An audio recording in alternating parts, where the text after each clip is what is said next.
కిర్గిస్తాన్లో సంచార జాతుల సంప్రదాయ పండుగ కిర్గిజ్ కొచ్చు కలర్ఫుల్ గా సాగింది. ఈ పండుగలో భాగంగా వేల సంవత్సరాల నాటి కిర్గిజ్ సంచార సంప్రదాయాన్ని పునఃసృష్టించారు. అప్పటి ప్రజల జీవనశైలి, వారి ఆచారాలు, ఆహార అలవాట్లను కళ్లకు కట్టారు. ఈ సందర్భంగా కిర్గిజ్ డామి అనే ఫుడ్ ఫెస్టివల్ కూడా నిర్వహించారు. కిర్గిస్తాన్లో సంప్రదాయ పండుగ కిర్గిజ్ కొచు ఉల్లాసంగా, ఉత్సాహంగా జరిగింది. వేల సంవత్సరాల క్రితం సంచార జాతుల జీవనశైలిని గుర్తు చేసుకుంటూ అక్కడి ప్రజలు ఈ వేడుకను ఎంతో ఉత్సాహంగా జరుపుకున్నారు. అప్పటి ప్రజల జీవనశైలి, సంస్కృతి, సంప్రదాయాలు, వారి ఆచారాలు, ఆహార అలవాట్లు మొదలైనవి పునర్సృష్టించారు. ఈ ఫెస్టు రోజున కిర్గిజ్ సంచార జాతుల వలస వచ్చిన తీరును నాటకం రూపంలో ప్రదర్శించారు. అప్పుడు సంచార జాతులు ఒంటెలు, గుర్రాలపై వలస వెళ్లడంతో పాటు సామాగ్రిని ఒక ప్రాంతం నుంచి మరో ప్రాంతానికి తరలించే తీరును కళ్లకు కట్టినట్లు చూపించారు. కిర్గిజ్ సంచార జాతులు ఘనమైన సంప్రదాయం కలిగి ఉండేవారని తెలిపారు.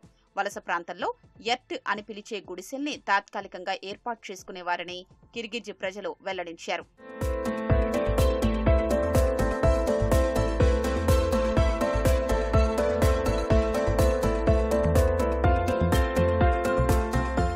కిర్గిజ్ సంచార జాతులు 2 వారాలు లేదా నెలకోసారి తమ ప్రదేశాన్ని మార్చేవారని చెప్పారు. ఈ సందర్భంగా కిర్గిజ్ డామి అనే ఫుడ్ ఫెస్టివల్ కూడా నిర్వహించారు.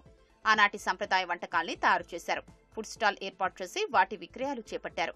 కిర్గిజ్ ప్రజలు మర్చిపోయిన సంప్రదాయ, ఆరోగ్యకరమైన వంటకాల్ని నేటి తరానికి పరిచయం చేయడమే ఫుడ్ ఫెస్టివల్ లక్ష్యమని నిర్వాహకులు చెప్పారు.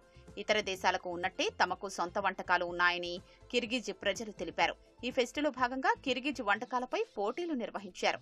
దాదాపు 80 రకాల వంటకాల్ని తయారు చేసినట్లు చెప్పారు. గుర్రపు కొవ్వు, బార్లీ, గోధుమలతో తయారు చేసిన కోష్కాన్ మే అనే వంటకం ప్రత్యేకమని తెలిపారు.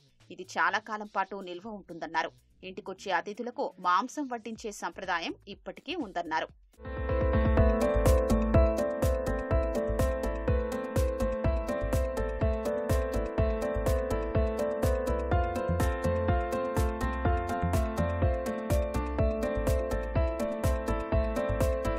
ఈ 2 పండుగల్ని ప్రభుత్వ, ప్రైవేటు రంగాలు సంయుక్తంగా నిర్వహించాయి.